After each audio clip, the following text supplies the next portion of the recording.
प्यारे बच्चों, Nobel coaching class में आपका स्वागत है। आज हम आपको मैथ पढ़ाएंगे। मैथ के बहुत अच्छा चैप्टर है जो परीक्षाओं में बार बार पूछा जाने वाला है। वो 6, 7, 8 व 9, 10 तक इसी प्रकार से संबंधित क्वेश्चन को आते हैं और आपको समझने का प्रयास करिए। चैनल पर नए हो तो जरूर सब्सक्राइब करें और फ्री में आज आपको मैथ सिखाएंगे। तो देखिए, पहला क्वेश्चन हमारा क्या कह रहा है। पहला क्वेश्चन कह रहा है एक आयत की लंबाई उसकी चौड़ाई से 5 सेंटीमीटर अधिक है। यानी एक आयत है, ठीक है, एक आयत है, ठीक है। अब देखिए, इसकी जो है आयत की 4 भुजाएं होती है और आमने सामने की भुजाएं बराबर होती है। ये बी और ये हो गया सी और ये हो गया डी, ठीक है। अब कहता है एक आयत की 4 भुजाएं हैं, मतलब एक आयत की लंबाई उसकी चौड़ाई से 5 सेंटीमीटर अधिक है। यदि आयत का परिमाप 40 सेंटीमीटर हो तो इसकी लंबाई तथा चौड़ाई ज्ञात कीजिए, ठीक है। तो देखिए, इसके लिए सबसे पहले क्या करना है। सबसे पहले एक आयत बनाना है रफली। उसकी चारों भुजाएं हैं ए बी सी और डी। ये चारों कोना है भुजाओं के। इसमें 4 भुजाएं होती है, आमने सामने की भुजा बराबर होती है और लंबाई लंबाई के बराबर होती है, चौड़ाई चौड़ाई के बराबर होती है, ठीक है। तो इसके लिए हम थोड़ा सा लिख सकते हैं कि देखिए, लंबाई ये वाली भुजा, ठीक है, ये है लंबाई, ठीक है, और ये क्या है, ये है चौड़ाई। देखिए, चौड़ाई चौड़ाई और लंबाई लंबाई बराबर होगी। ये और करना बी, ये भी किसके बराबर होगा, सी और डी के बराबर होगा। ये भी बराबर होगा सी और डी के, ठीक है। ये क्या है, ये है लंबाई। अब देखिए, ये और डी, ये डी किसके बराबर होगा, बी और सी के बराबर होगा। बी और सी के बराबर होगा। ये क्या है, चौड़ाई, ठीक है। अब आयत में 2 चौड़ाई होती हैं और 2 लंबाई होती है। यानी क्या होता है, आयत में 2 लंबाई होती है और 2 चौड़ाई होती है और लंबाई दोनों आपस में बराबर होती हैं, चौड़ाई दोनों आपस में बराबर होती है। क्वेश्चन बहुत अच्छा है, समझने का प्रयास करिए। समझ में ना आए कमेंट में लिखिए, हम फिर से बताएंगे। तो क्या होता है कि 2 लंबाई होती है और 2 चौड़ाई होती है। अब देखिए, हमारा प्रश्न क्या कहता है कि लंबाई उसकी चौड़ाई से 5 सेंटीमीटर अधिक है। तो देखिए, इसके लिए हमें लंबाई और चौड़ाई मानना पड़ेगा, ठीक है। माना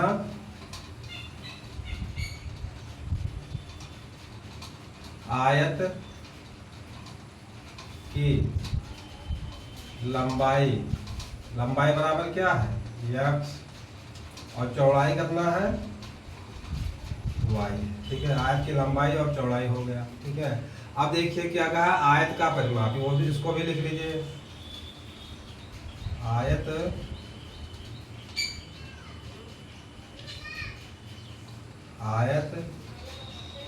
का परिमाप, आयत का परिमाप बराबर, आयत का परिमाप बराबर करना है 40 सेंटीमीटर। आयत का परिमाप बराबर 40 सेंटीमीटर।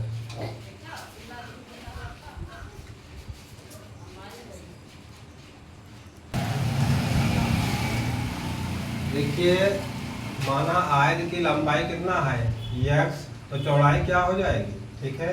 अब देखिए, हमको सबसे पहले मानना पड़ेगा, क्योंकि लंबाई उसकी चौड़ाई, हमको चौड़ाई मानना पड़ेगा, ठीक है। चौड़ाई हम पहले मानेंगे, चौड़ाई,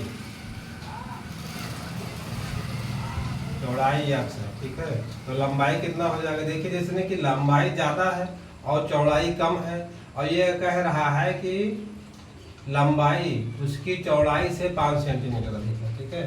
लंबाई चौड़ाई से 5 सेंटीमीटर अधिक है। तो हम क्या मान लिया कि चौड़ाई हमारी x हो गई, तो लंबाई क्या होगा, ठीक है, लंबाई 5 सेंटीमीटर अधिक है, ठीक है। तो इसमें 5 जोड़ दीजिए, इसमें 5 जुड़ गया और ये भी सेंटीमीटर में रहेगा, ये भी जो है सेंटीमीटर में रहेगा, ठीक है। कह रहा है, प्रश्न हमारा कह रहा है कि लंबाई उसकी चौड़ाई से 5 सेंटीमीटर अधिक है, ठीक है। लंबाई उसकी चौड़ाई से 5 सेंटीमीटर अधिक है, ठीक है। तो हम सबसे पहले हमको मानना है चौड़ाई और चौड़ाई क्योंकि कम होती है, लंबाई ज़्यादा होती है, जो कि आपके चित्र में साफ साफ दिखाई दे रहा है। तो लंबाई से चौड़ाई 5 सेंटीमीटर अधिक है। आप देख लीजिए इसकी चौड़ाई क्या है, यक्स, तो ये भी यक्स होगा, ठीक है, क्योंकि आमने सामने की भुजा बराबर होती है। अब इस चौड़ाई से ये 5 सेंटीमीटर अधिक है, यानी कि यक्स धन 5 हो गया, ठीक है, सेंटीमीटर। और ये भी सेंटीमीटर में रहेगा, ठीक है, और ये भी सेंटीमीटर में रहेगा,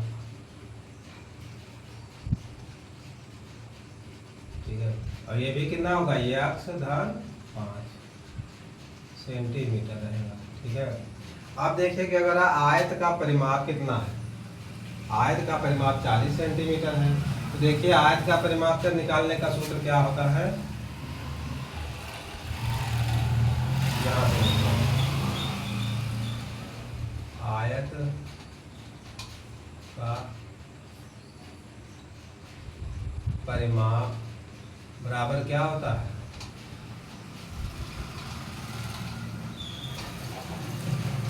चारों भुजाओं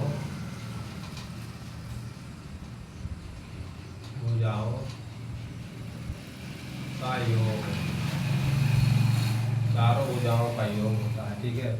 अब देख लिए ये यक्स है, ये यक्स है, तो हम चारों भुजाओं को जोड़ेंगे, यानी यक्स ये वाला और ये वाला, ये भी यक्स हो गया, ठीक है। अब क्या जोड़ना है, लंबाई कितना है, यक्स धन 5, और फिर ये कितना है, ये भी यक्स धन 5 होगा, और ये बराबर किसके है, ये बराबर है 40 के, ठीक है। अब देखिए ये 1 यक्स, 2 यक्स, 3 यक्स और 4 यक्स, तो हो गया 4 यक्स, और 5 कितनी बार है, एक बार यहाँ एक बार यहाँ, ठीक है, 4 यक्स धन 10, और ये बराबर कितना हो गया 40, तो 4 यक्स बराबर 40। अब ये 10 देखो इधर से निकलेगा, बराबर के उस पार जाएगा, तो ये माइनस में हो जाएगा, ठीक है। अब देखिए 4 यक्स बराबर कितना हो गया, 30 हो गया, 4 यक्स बराबर कितना हो गया, 30 हो गया। अब देखिए क्या करना है, इसमें से हमको क्या निकालना है, यक्स का मान निकालना है। देखिए 4 यक्स बराबर कितना हो गया, 30 हो गया, तो यक्स बराबर कितना होगा, यक्स का मान निकालने के लिए 30 बटे ये 4 होगा। अब इसको जो हम काटेंगे तो 7.5 सेंटीमीटर आएगा, ठीक है।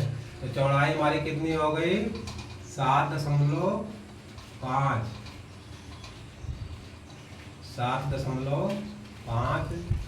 सेंटीमीटर, ठीक है। अब देखिए इसमें हमको लंबाई भी निकालने के लिए 5 जोड़ना है। देखिए यक्स का मान यहाँ लिखना है 7.5 और +5, ठीक है, तो ये बराबर क्यों है, 7 और 5 12.5 सेंटीमीटर, ठीक है। तो देखिए हमारी लंबाई कितना हो गया, लंबाई बराबर हो गया 12.5 सेंटीमीटर, और चौड़ाई बराबर हो गया 7.5 सेंटीमीटर। यही हमारा आंसर हो गया, ठीक है। एक बार फिर से ध्यान से देखिए, हम फिर दोबारा रिपीट कर रहे हैं। देखिए कहता है, हमारा कहता है एक आयत की लंबाई उसकी चौड़ाई से 5 सेंटीमीटर अधिक है, यानी ये एक आयत है, ठीक है। आयत में 4 भुजाएं होती हैं और आमने सामने की भुजाएं बराबर होती हैं, और दूसरी बात ये है कि चारों भुजाएं कभी बराबर नहीं होती हैं आयत में, ठीक है, इसको बात ध्यान में रखिए। यदि आयत का परिमाप 40 सेंटीमीटर है तो इसकी लंबाई तथा चौड़ाई ज्ञात कीजिए, ठीक है, लंबाई तथा चौड़ाई ज्ञात करना है। तो देखिए एक आयत है, ये बी सी और डी, ठीक है। अब जैसा प्रश्न कह रहा है उसी अनुसार हमको करना है, ठीक है। चौड़ाई से 5 सेंटीमीटर अधिक है, यानी जो हमारी लंबाई होगी उससे 5 सेंटीमीटर चौड़ाई अधिक होगा। तो हमने क्या करना है, सबसे पहले देखिए ये तो है लंबाई की 2 भुजाएं हैं, ये और बी, और सी और डी, ये बी बराबर सी डी, और चौड़ाई देखिए कितना है, ये डी और बी सी, ठीक है, ये डी और बी सी चौड़ाई आपस में बराबर है, लंबाई आपस में बराबर है, ठीक है। तो अब देखिए हमने सबसे पहले क्या किया, माना आयत की चौड़ाई x सेंटीमीटर है, ठीक। तो लंबाई कितना हो जाएगी, 5 सेंटीमीटर अधिक है, 5 जुड़ जाएगा। तो लंबाई हमारी x धन 5 है, चौड़ाई x सेंटीमीटर है, ठीक है। इस प्रकार से अब देखिए परिमाप दिया है 40 सेंटीमीटर, ठीक है। तो चारों भुजाओं का योग क्या होता है, परिमाप। आयत का परिमाप बराबर क्या होता है, चारों भुजाओं का योग होता है। आयत का परिमाप क्या होता है, चारों भुजाओं का योग होता है, ठीक है। तो चारों भुजाओं का योग होगा, ठीक है। नहीं आपस में जो चार भुजाएं हैं, 2 लंबाई है 2 चौड़ाई है, उनको जोड़ लेंगे। देखिए ये भी x क्या है, चौड़ाई, ये भी x चौड़ाई है, ये भी लंबाई है, ये भी लंबाई है। तो आयत में 2 लंबाई और 2 चौड़ाई है, दोनों को चारों को मिलाकर कितना है, 40 सेंटीमीटर है। देखिए 4x + 10 बराबर 40, तो 4x + 10 बराबर 40 हो गया। तो x बराबर कितना होगा, 4x बराबर 40 और 10 उधर जाएगा, माइनस हो जाएगा, 30 होगा। 40 बराबर 30, x बराबर 7.5 सेंटीमीटर। चौड़ाई हमारी हो गई 1.5 सेंटीमीटर और लंबाई उसमें 5 जुड़ जाएगा, यानी 12.5 सेंटीमीटर हो गया, ठीक है। अब इनको ये हमारी लंबाई और चौड़ाई हो गई, ठीक है। अब देखिए इसके बाद दूसरा सवाल क्या है,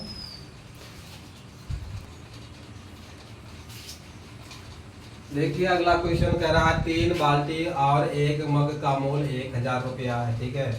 और 5 बाल्टी और 2 मग का मूल 970 रुपया है। 1 बाल्टी और 1 मग का मूल अलग अलग ज्ञात कीजिए, ठीक है। सबसे पहले हमको प्रश्न को 2 बार 3 बार बहुत ध्यान से पढ़ना है और समझना है, ठीक है। ये प्रश्न जो हमारा युगपत समीकरण से बन रहा है।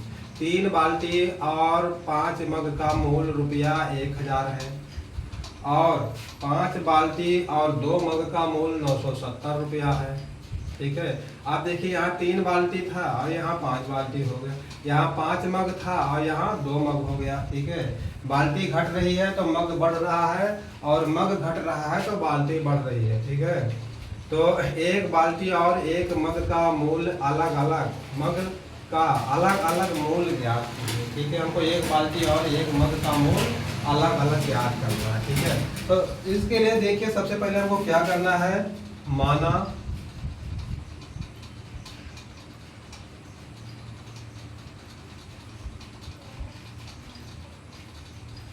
माना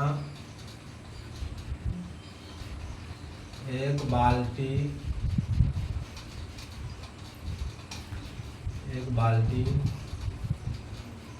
का मूल्य 1 बाल्टी का मूल x रुपया, ठीक है, तथा 1 बाल्टी का मूल x रुपया तथा मग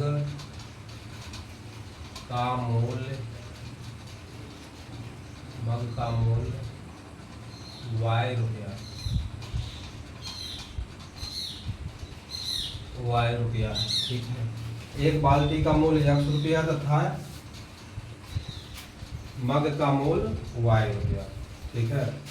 1 बाल्टी का मूल x रुपया और मग का मूल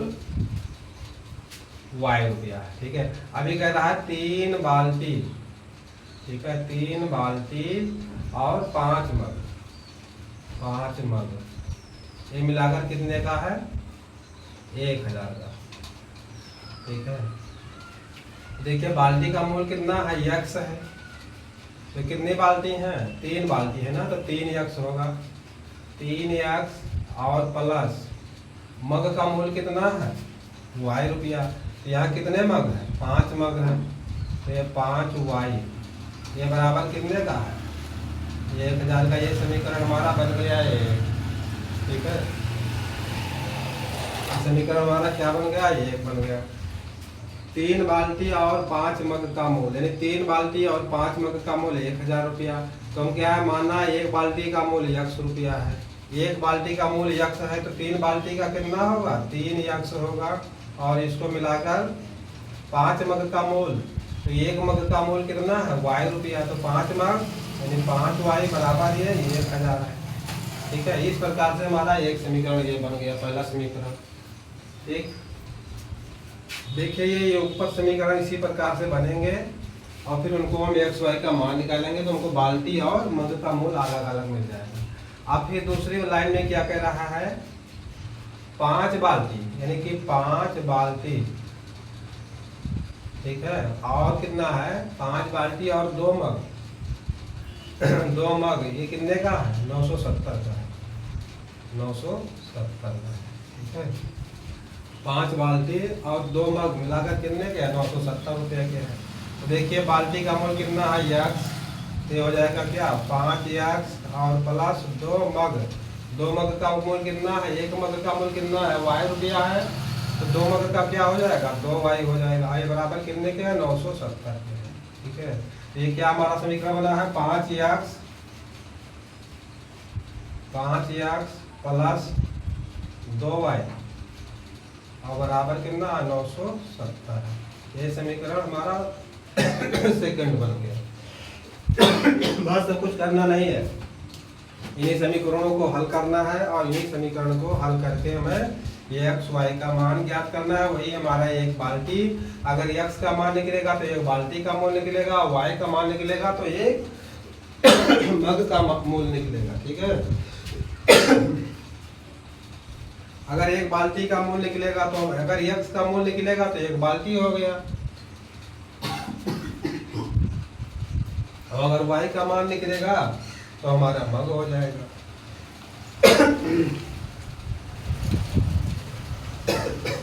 अब देखिए समीकरण हमारे 2 बन गए, ठीक है। अब देखिए यहाँ 3 एक्स है, यहाँ 5 एक्स है, यहाँ 3 एक्स है और यहाँ 5 एक्स है। अगर ये समीकरण युगपत समीकरण बने हैं, हम इनको ऐसा हल करेंगे कि यहाँ से हमको अगर एक्स कट जाए तो वाई का मान निकलेगा, वाई का मान निकलने के बाद फिर हमको समीकरण नंबर 1 में या 2 में रखेंगे तो हमारा एक्स का मान निकलेगा। अगर वाई पद हमारे कट रहे हैं तो हमको एक्स का मान निकलेगा, एक्स का मान फिर रखेंगे तो हमारा वाई का मान निकलेगा, ठीक है। तो इस प्रकार से तो ये समीकरण है, इनको इस प्रकार से हल किया जाएगा। तो देखिए इसके लिए हमको क्या करना है, समीकरण 1 में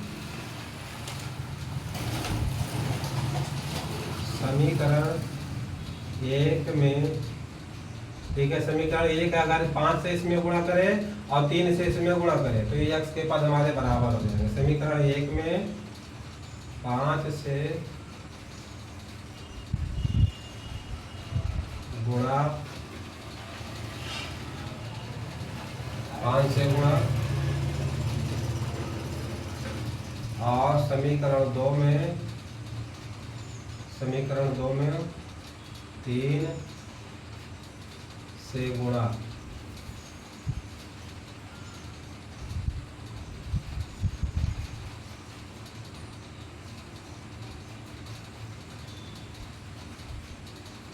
गुणा करके घटाने पर, ठीक है। अब देखिए ये 5 से इसमें होगा, ये वाले 3 से इसमें होगा, तो हम पहले लिखेंगे 3 एक्स प्लस 5 वाई और बराबर 1000, ठीक है। इसमें किससे गुणा करना है, इसमें गुणा करना है 5 से, और इसमें किससे गुणा करना है, 5 एक्स प्लस 2 वाई बराबर 970, ठीक है।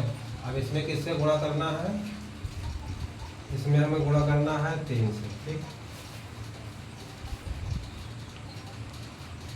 अब 5 से इसमें गुणा होगा तो ये क्या हो जाएगा, 15 एक्स, और 5 से 5 वाई में गुणा होगा तो क्या होगा, 25 वाई, और 1000 में 5 से गुणा होगा तो कितना हो जाएगा, ये हो जाएगा 5000, ठीक है।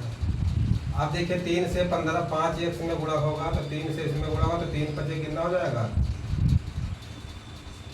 15 एक्स और प्लस 3 दूनी 6 वाई और बराबर 3 से इसमें गुणा होगा तो 3 शून्य 0 और 3 9 3 7 21 का 1 हासिल आए 2 और 3 9 27 2 29, ठीक है।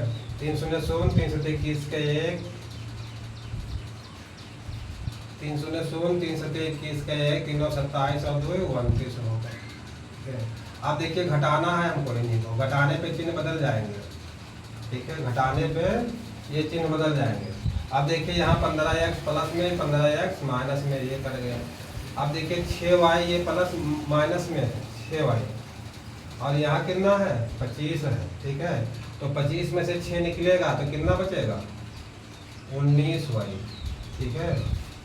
19 और 1 20 और 5 25। अब देखिए ये 5000 है, साफ साफ अंक के नीचे अंक लिखने के बाद इसको घटाएगा 2910। ये 0 में से 0 गई 0, यहाँ गई 10 में से 1 गई 9, और यहाँ बचे 9, 9 में से 9 गई 0, और यहाँ 5 में से 2 गई, एक उधार से लगा था 4 बचा, 4 में से 2 गई 2, ये बचेगा 2000, ठीक है 19, y बराबर 2090। ठीक है, अब देखिए यहाँ से हमको y का मान निकालना है, तो y बराबर क्या हो जाएगा, y बराबर हो जाएगा 2090/19। ठीक है, अब देखिए 19 से हम इसमें भाग करेंगे, देखिए जो कैसा कट रहा है।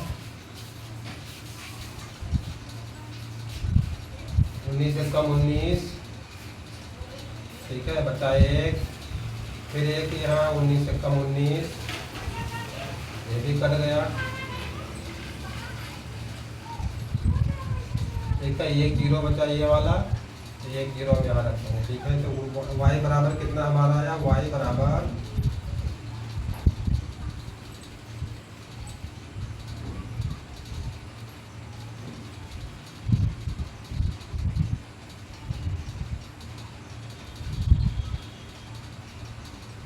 ठीक है, y बराबर हमारा 110 आया, y बराबर 110 आया।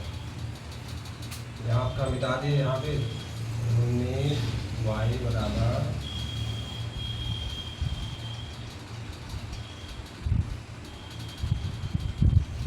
कितना है। अब देखिए क्या करना है इसके बाद,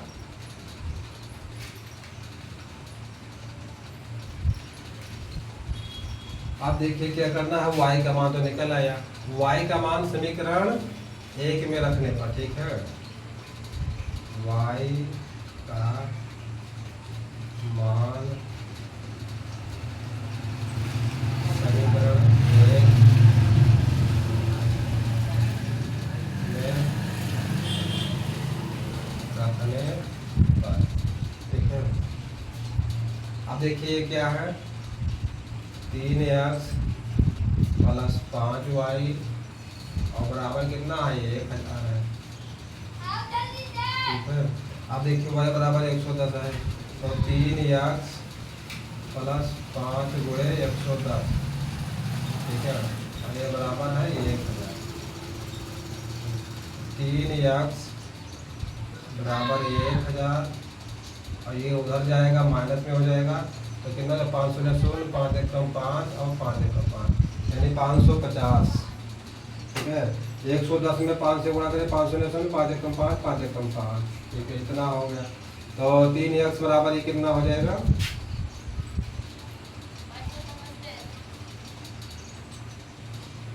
तो 3x बराबर, अब देखिए 1000 में 550 निकल जाएगा, तो बचेगा 450। ठीक है, तो 3x बराबर 450, तो x बराबर कितना हो जाएगा, 3x बराबर 450, x बराबर कितना होगा, 450/3, यानी x बराबर कितना होगा, 150। ठीक है, 15 या 45। देखिए ये क्या है,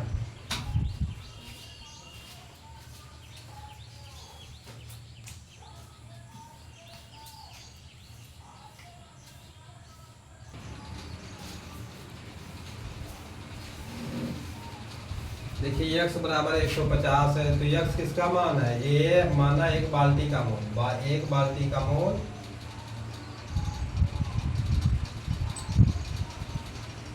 एक बाल्टी का मोल बराबर 150 रुपया।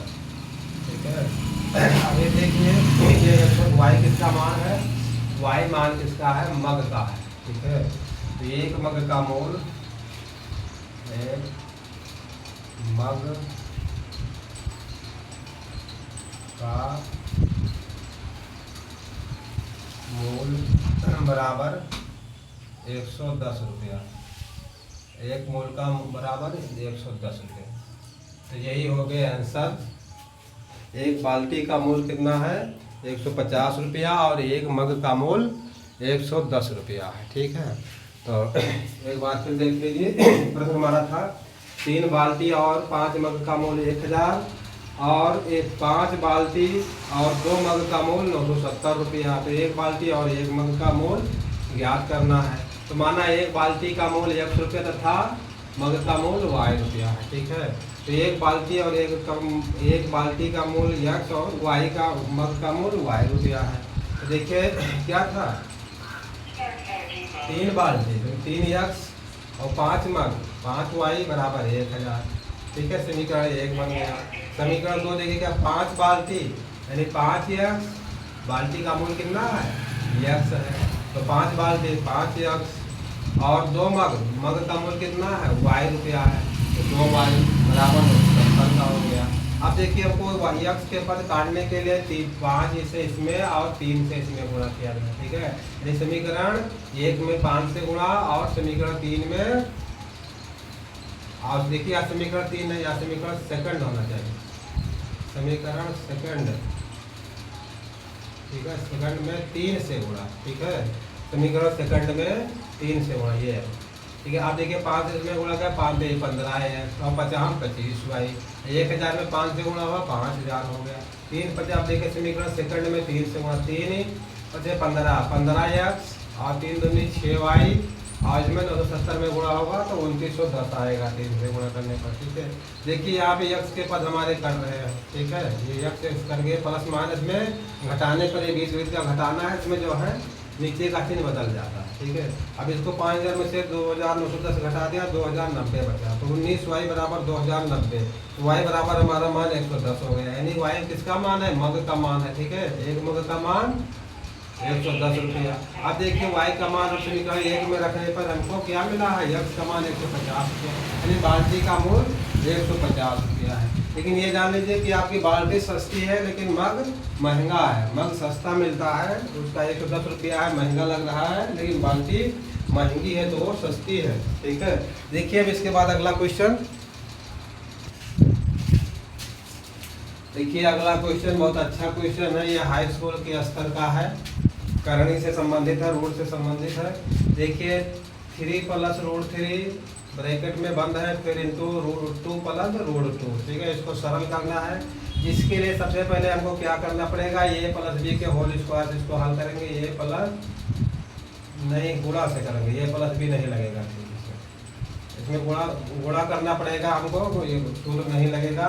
तो देखिए सबसे पहले इस 3 से हम किसमें गुणा करेंगे इस 2 में गुणा करेंगे, तो 3 का गुणा 2 में होगा तो ये कितना हो जाएगा 6 हो जाएगा। ठीक है, उसके बाद देखिए यहाँ प्लस का निशान है, तो 3 का गुणा हम इसमें करेंगे, इसके पहले हमको यहाँ प्लस मिल रहा है तो हम यहाँ प्लस लगाएंगे। ठीक है, तो 3 का गुणा हम इसमें करेंगे तो क्या होगा 3 रूट 2 होगा।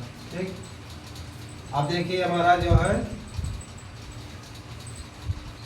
3 का गुणा हम इसमें किया और 3 का गुणा इसमें किया। ठीक है, अभी हमारा हो गया। अब देखिए इसके बाद, ठीक है, अब देखिए इसके बाद हमको इससे गुणा इसमें करना है। ठीक है, तो अब यहाँ प्लस का निशान है तो यहाँ प्लस का निशान लगाएंगे और इसका गुणा इसमें करेंगे, तो 2 बाहर है रूट के तो 2 बाहर लिखेंगे और इंटू रूट 3 में है तो रूट 3 लिखेंगे। ठीक है, अब देखिए रूट 3 का गुणा हमारा 2 के साथ हो गया, अब इस रूट 3 का गुणा हम रूट 2 के साथ करेंगे। ठीक है, तो यहाँ प्लस का निशान लगाएंगे, अंडर रूट 3 गुणे अंडर रूट,